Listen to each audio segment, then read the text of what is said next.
The 14th year of Chenghua. Chapter 75. Someone says hi. The He family was not upstart household. Despite their many misgivings, there was no way they could go from respect to disdain to the point that they swept someone right out of their door. Patriarch He treated Tang Fan with the same courtesy as he had before, also telling the servants not to slight him, but the news of his dismissal spread quickly throughout the family, even being heard of in Xianghe County. People not clear on the truth took on the mindset of watching the excitement unfold. Despite the eldest young master He being a fourth-rank prefectural magistrate, local officials and capital officials were not equivalent. All outsiders had thought that the He family had a lot of credit in having an in-law that was a capital official, but now they either felt pity for Tang Fan, or felt that it would be difficult for him to make a comeback. Either way, the He family had probably lost a strong backer. When it came to the womenfolk's thoughts, they naturally differed from those of the men, with their focus set much more on Tang Yu. Tang Yu's parents had already passed, and to say that she had nothing to rely upon wouldn't be undue. It had been believed that she still had her officially posted little brother to rely on, but now, she didn't even have that. The pitiful second young lady of the He family had been a minor ghost in the family to begin with, and would likely lose standing all the more, perhaps passing life in hardship. Regardless of how high the walls were, they couldn't block the words on the wind. It was unknown what thoughts Tang Yu had, but Tang Fan himself didn't mind. Regardless, it was of no sort of importance to him whether others looked down upon him, and it wasn't like he was going to be staying in this place for all his life. He only worried after his sister and nephew. He inquired about things with Tang Yu in private, but she only smiled. Being an official has always been a harrowing livelihood. Since you liked it before, I was happy for you. Since you are not depressed now that you're no longer one, so as long as you're happy, your sister is happy, too.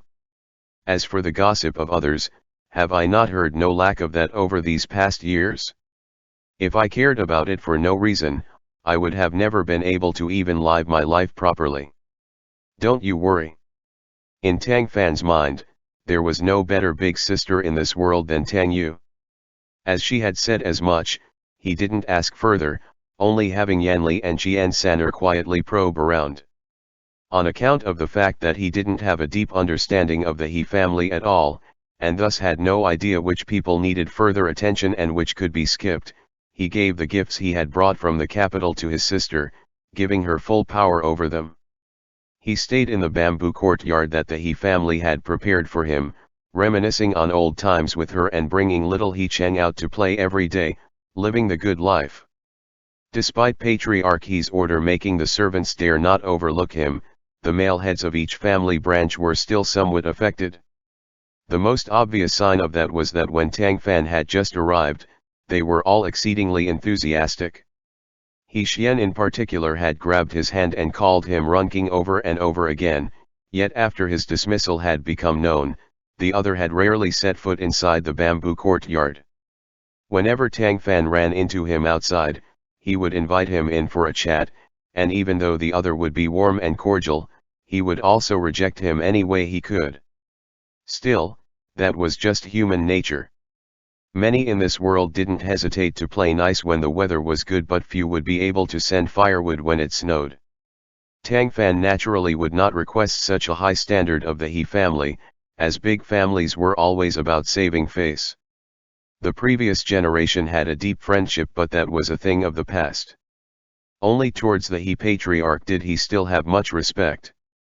He Cheng had been completely emancipated after his young uncle's arrival. With his parents' permission, he took time off from familial studies to specially keep his uncle company. In addition to bringing him out on the streets to play, Tang Fan would buy him various trinkets, and help him with his homework when he had spare time. The more they spent time together, the more Tang Fan felt that He Cheng was a very sensible and adorable boy. Other things notwithstanding, whenever he saw someone come looking for Tang Fan, he would thoughtfully take his leave on his own initiative. If Tang Fan asked for him to stay, he would obediently stand to the side and not make a noise. When Tang Fan asked himself what he had been doing at He Cheng's age, the answer was that he would climb trees to steal bird nests, or take advantage of times his parents hadn't been paying attention to run off and catch the fish in the lotus flower pond at home. Compared to that, little He Cheng could practically be described as gentle and courteous. However, it was precisely due to that Tang Fan felt distressed. It stood to reason that a child his age ought to be active and stirring stuff up all over the place. Furthermore, as a young master from an official's family, he had nothing he needed to fret about, as opposed to children from poor families. His demeanor should not be so stifled. He had likely been constantly growing up in oppressive circumstances, for him to have developed a taciturn personality. Even so, children were still children. Following his initial shyness and fear of strangers, He Cheng had quickly accepted his amicable uncle that was willing to play with him as a part of his family.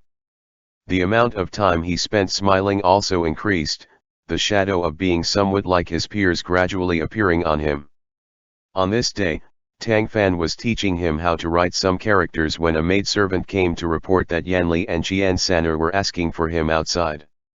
This place was a neighboring courtyard and wasn't likely to have the He family's womenfolk come and go near it, but because Tang Fan's sister would sometimes drop by, he couldn't allow Yanli and the others to come right in, lest they run into each other and arouse suspicion.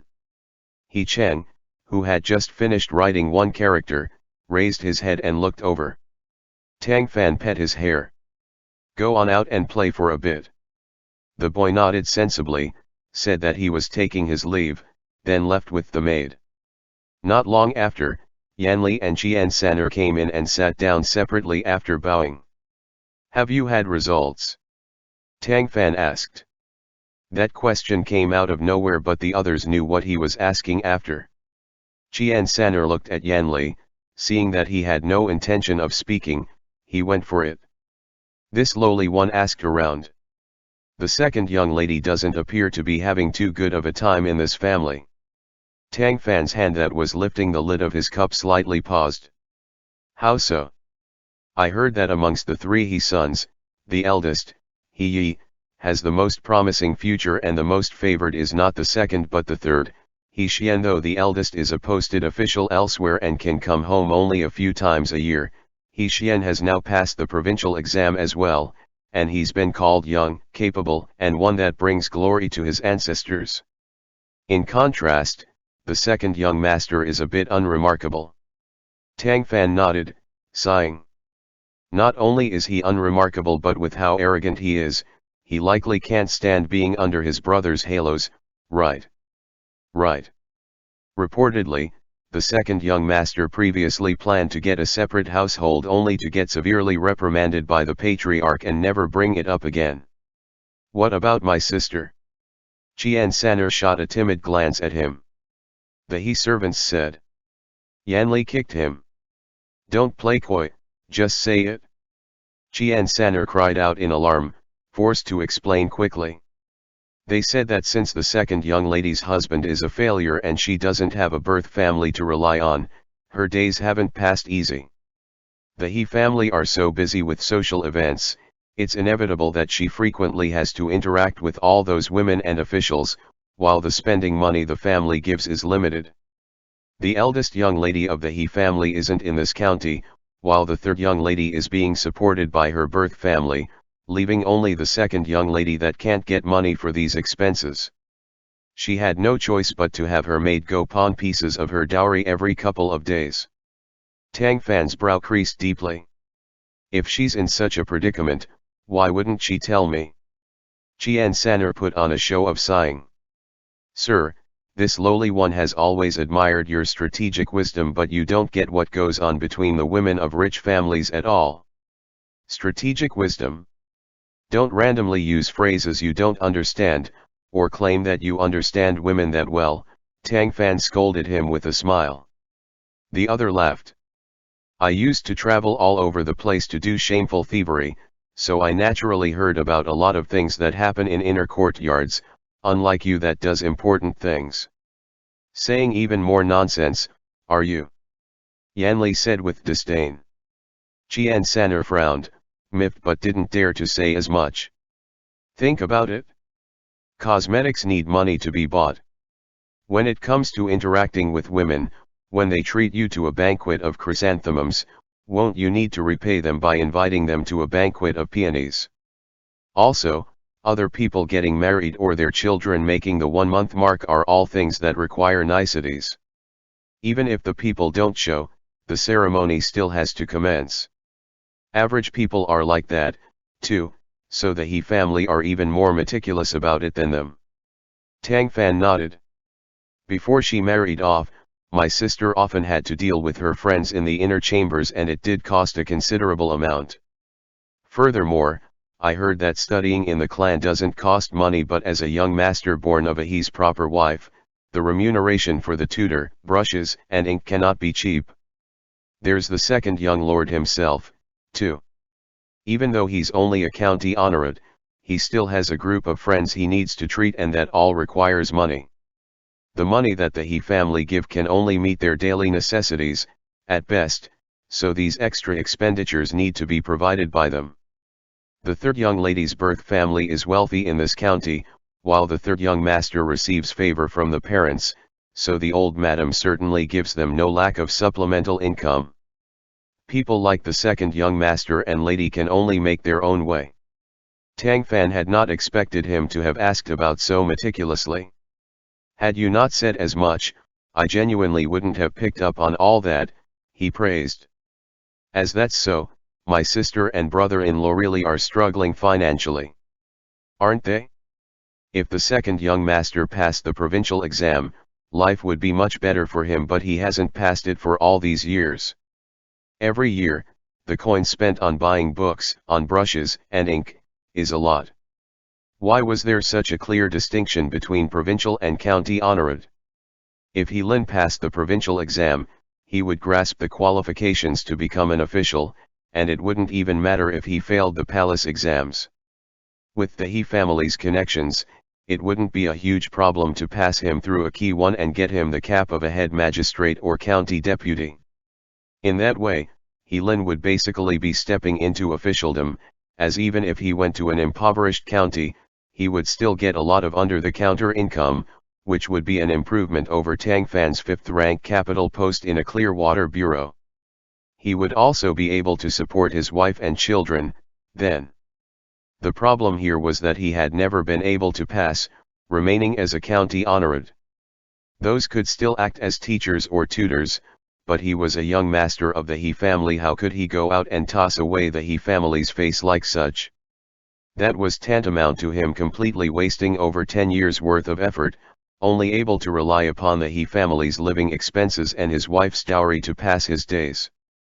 All said county honorates were poor. No one was ever heard to say that provincial honorates were. This was the reason. Even parents that loved their children unconditionally would likely still have some complaints upon seeing that they had accomplished nothing into their 30s. On top of that, the He family had no shortage of accomplished children. What sense was there in him failing exams for over a decade, then putting on his daily airs of others owing him money, and needing to rush up to be considerate to him? In brief, that was the situation He Lin was currently in. After Qian San'er was done, it was Yan Li's turn to speak. Your honored sister had a fight with her husband last night.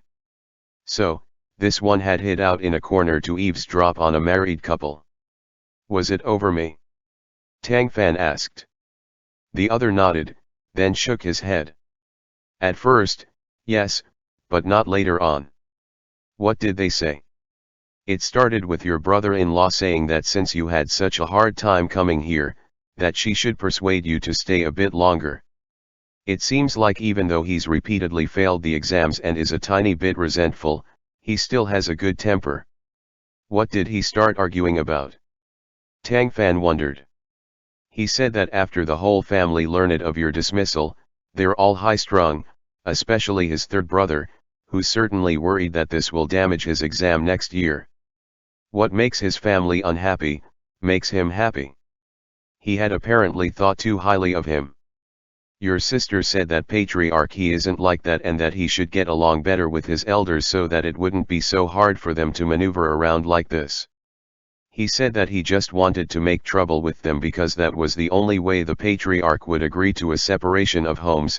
Otherwise, if he continues living under the same roof as them like he is now, with everyone giving him mocking looks wherever he goes, there'll be no way he could stand it. What came after? She said that he would only bring troubles onto himself like this, and he should be more open-minded, not taking the looks of lowly people to heart.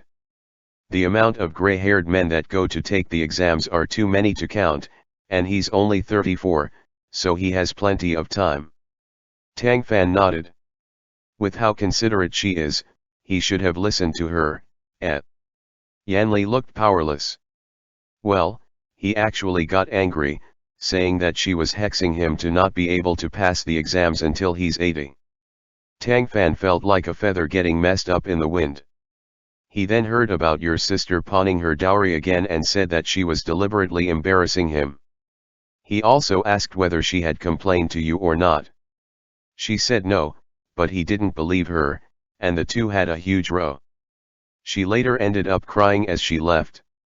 A typical person hearing a married couple quarrel would have felt a bit awkward, but Chenghua had the year-round duty of investigations. Yanli wouldn't have a change in expression even when listening to demonic spirits scuffling and warring for 300 rounds, so these trivialities weren't anything to speak of. He noticed Tang Fan's speechless expression. His misunderstanding towards her appears to be profound. He won't listen to any sort of advice. The other nodded, sighing. Right. I had believed that he was just arrogant and couldn't accept the conflicting feeling of once being sought after everywhere, yet now being unable to pass the provincials. I didn't expect that the knot in his heart would be that deep. Were it not for the assistance of the two of you, I definitely wouldn't have been able to find this all out about my sister by myself. Asking you to inquire after this thing is like using a horse-cutting saber to kill a chicken, Lao Yan.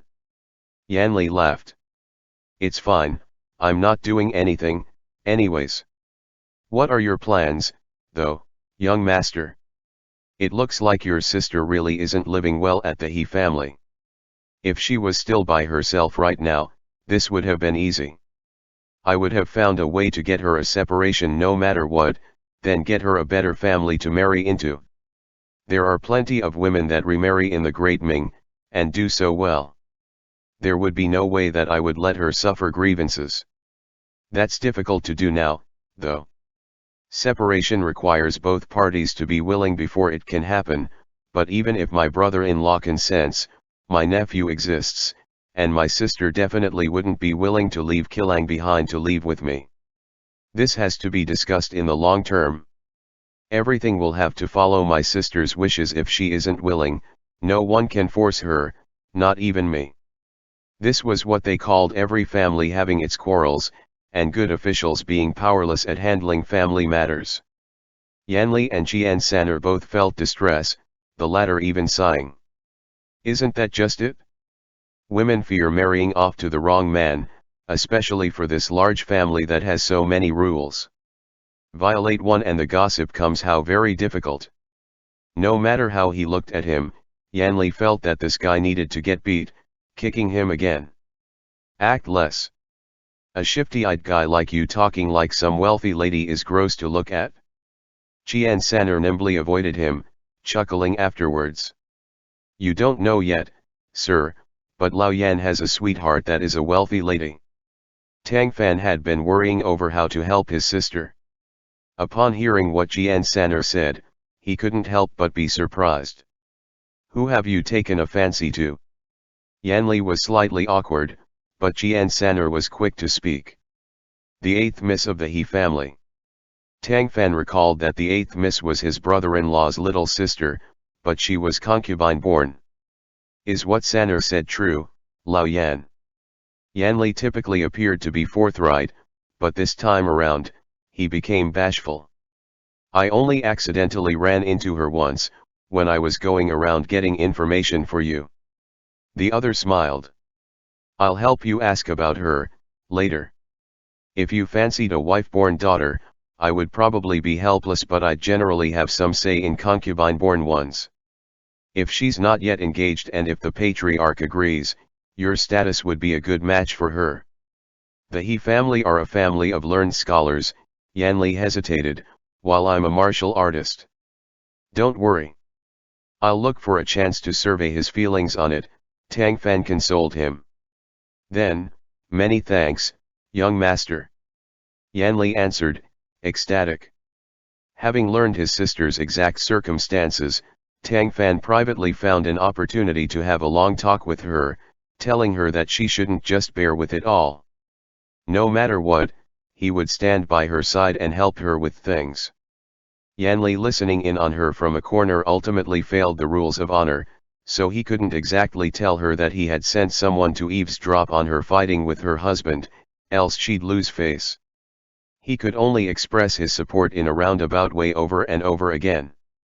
And yet, she was apparently set on hiding things from him to the end, refusing to have him fret about her business after making such a difficult journey here.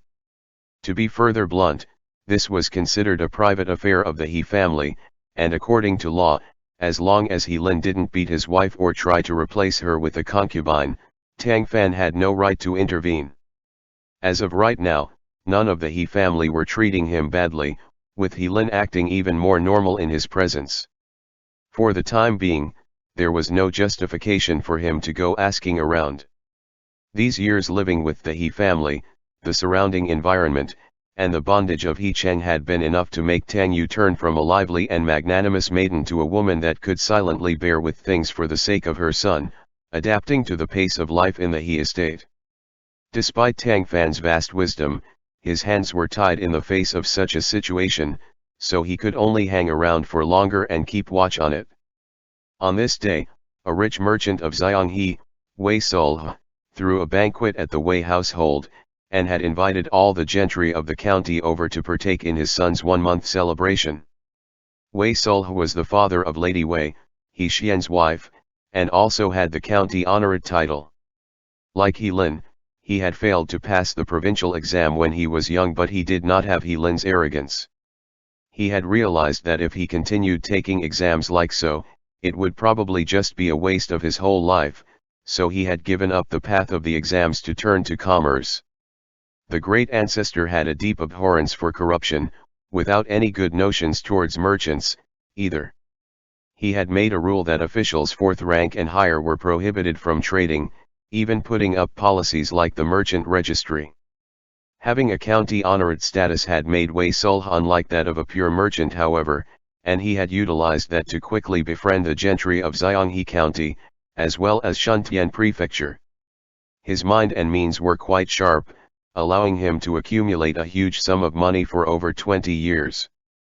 In this county, the Wei family monopolized the majority of staples, like the rice and salt businesses. In this era, the salt industry was government regulated. Should a merchant want to sell it, they first needed to obtain a permit.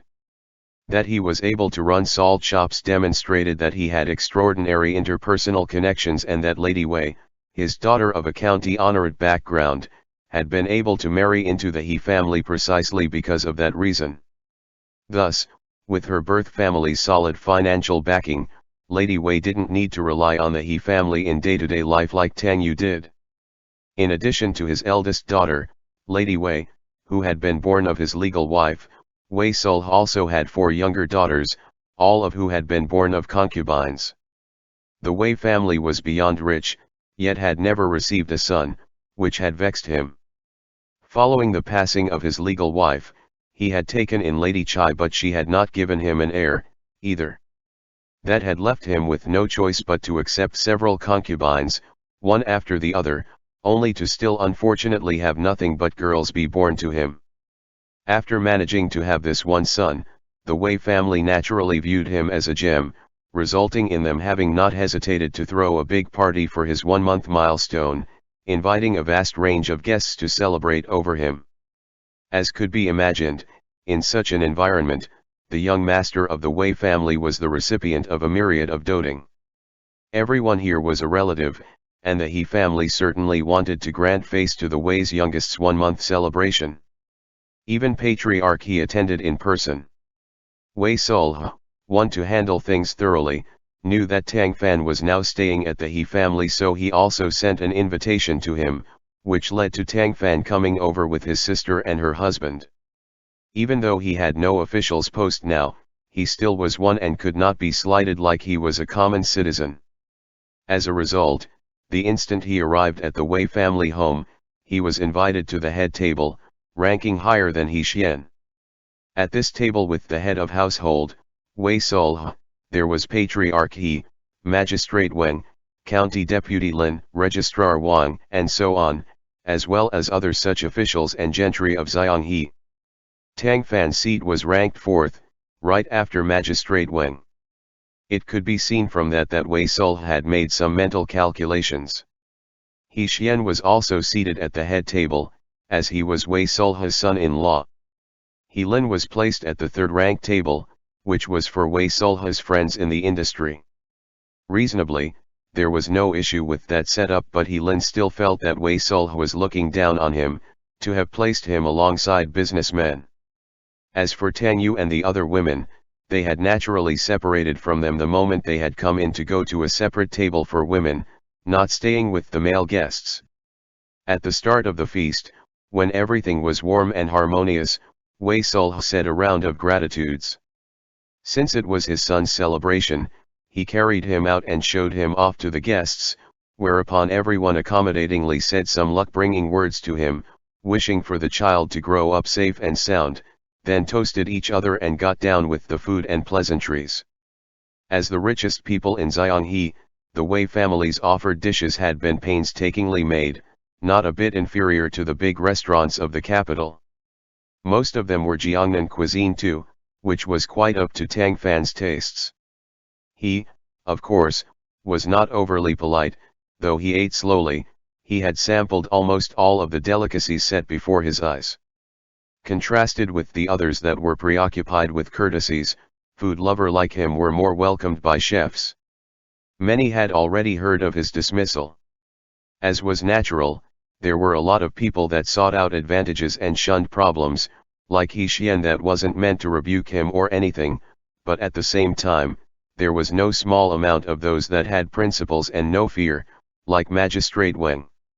After hearing that the reason for Tang Fan's dismissal was that he had offended someone of head cabinet Wan's stature, Magistrate Wang contrarily became quite enthused about his attitude.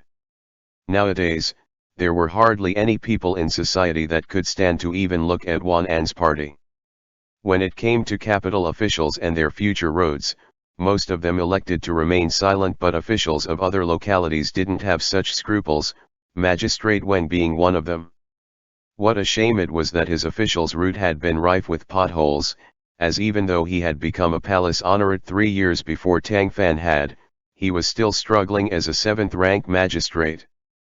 Tang Fan chatted with him a bit, then discovered that the other was an admirer of his teacher, Qiu Jun, resulting in their friendship promptly getting a lot closer. Magistrate Wang was nearly 40 years old. His knowledge wasn't bad, but he just wasn't too skilled at being an official. He had been evaluated impartially several times, yet always found to be average, resulting in him being unable to obtain a promotion, in spite of that decent knowledge. As opposed to talking to old foxes like Patriarch He, Tang Fan was more willing to converse with Magistrate Wang, making the time fly by once he was done eating. Midway through, due to business in the county bureau, the magistrate had to take his leave early, whilst Tang Fan found an excuse to go for a walk and dissipate the effects of the alcohol.